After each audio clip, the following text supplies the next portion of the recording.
Ukutholakala kwalesi sibhamu kwenzeka ngoNhlolanja wango-2015.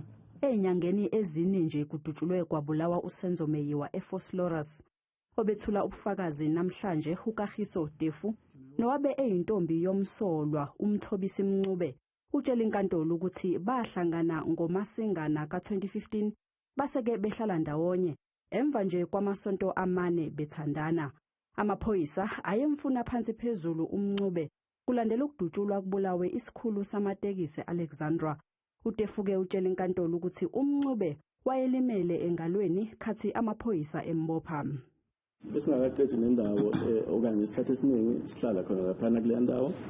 Kanti-ke mhlambe isikhathi esingenza nje amaviki awu-2 base beyeza-ke bezombopha.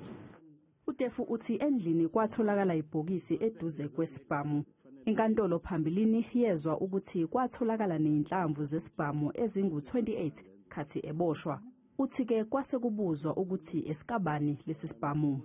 Ngokuthi-ke bazofaka lesi sibhamu ngaphakathi kwaleyo exhibit bag okanye leyo forensic bag. Base-ke bayasibuza ukuthi siyasazi yini lesi sibhamu. Mina ngaphendula ngokuthi angisazi lesi sibhamu.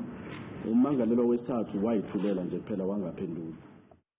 Khathi eboshwa uMncube kwashaqwa umakhalekhukhwini wakhe kwakhishwa nezithombe kuwo.